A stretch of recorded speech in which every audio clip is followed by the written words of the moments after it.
The healing process for me was difficult. I'm not the type of guy to wear my feelings on my sleeve. We had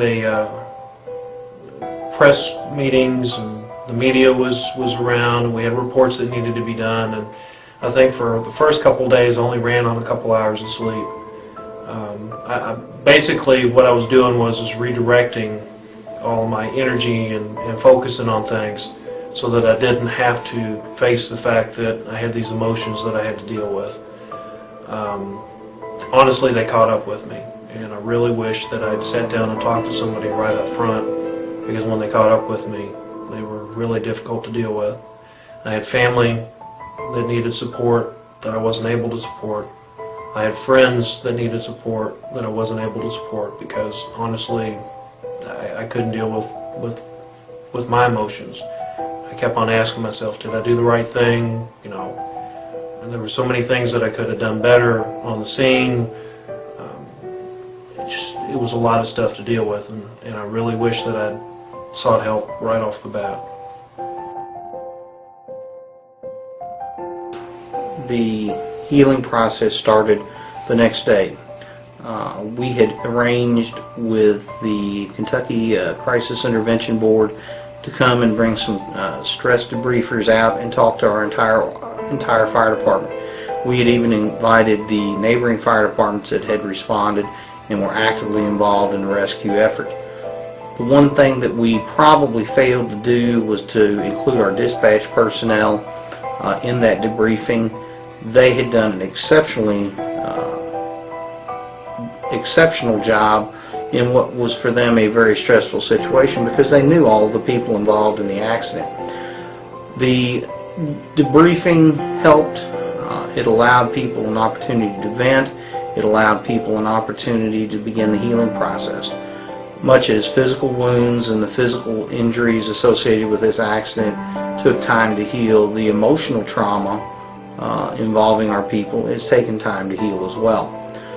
The lesson that we've learned in this is that we go out and we see carnage and we see pain and we see suffering, but seldom do we see it in people that we actually serve with.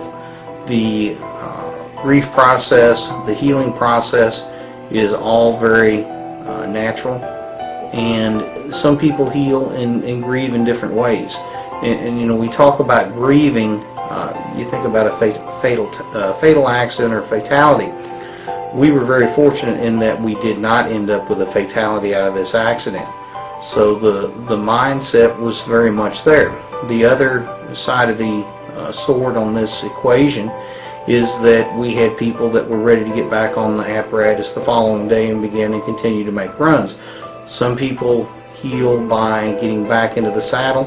Some people need time away.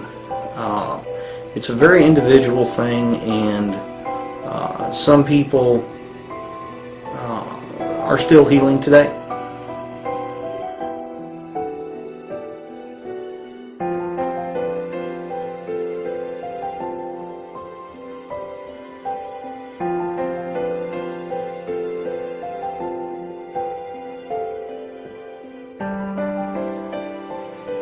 What I feel that needs to be shared with others, it can happen to anyone.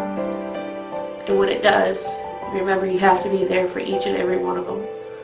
You have to be there for your friends. You have to be there for your family. And it can, like I said, it can happen to anyone at any time. One thing that I really would like to share with everybody is definitely make sure that you stay calm. Regardless of if you're your friends, people you work with, people you don't know, your biggest thing is to stay calm and reassurance. Even though while everybody was trapped, I couldn't really do much, but to reassure them and tell them they're going to get out, they're going to be okay, we're going to make sure that they get the help that they need.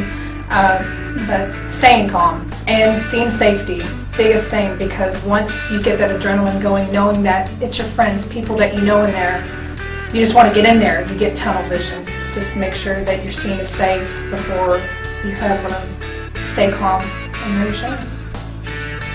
A few things that I think that other agencies can learn from our incident are number one, staging, and you're using your resources efficiently. At one point, we had so many people on the scene that one of the officers had to actually yell at everybody to back up, go to staging. We had to regroup so that we could effectively rescue our friends, our team members that were stuck in this cab. So that's one thing that I think that we can take from this is staging is very important.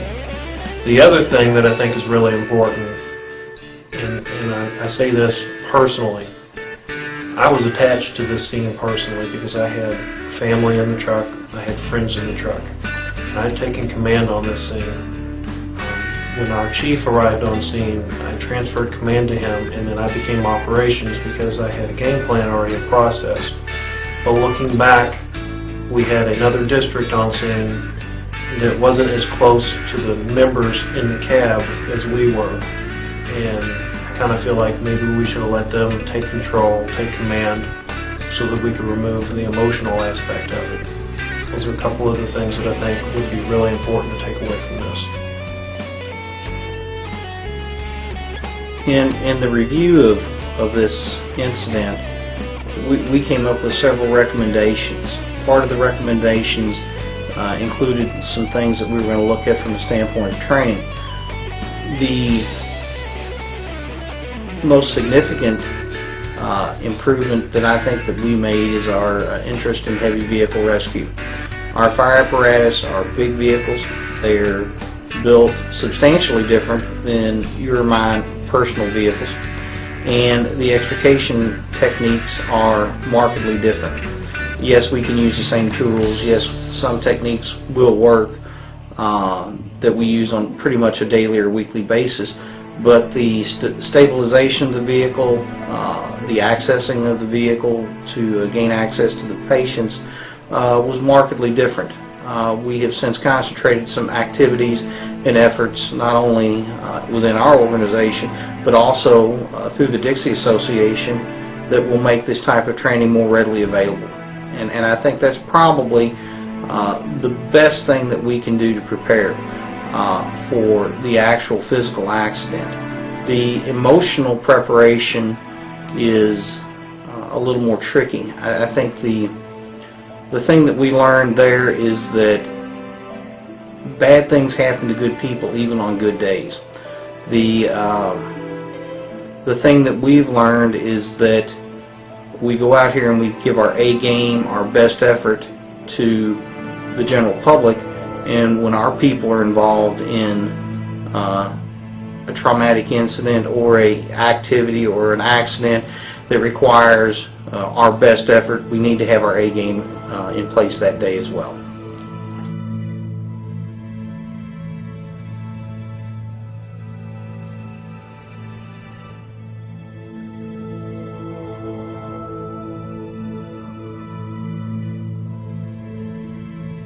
June the 9th, 2009 is a day that, while not living in infamy, is a day that causes us to reflect on how fortunate we were not to have more of our firefighters seriously injured or possibly killed in this fire truck accident. The thing that we want to share with the people that view this program is that it can happen to anybody. We had people that were well trained and well qualified and well motivated to do their job that day. And sometimes bad things happen to good people. The thing that we would like to share is that blaming people, pointing fingers, is not part of the healing process. It's part of a guilt process.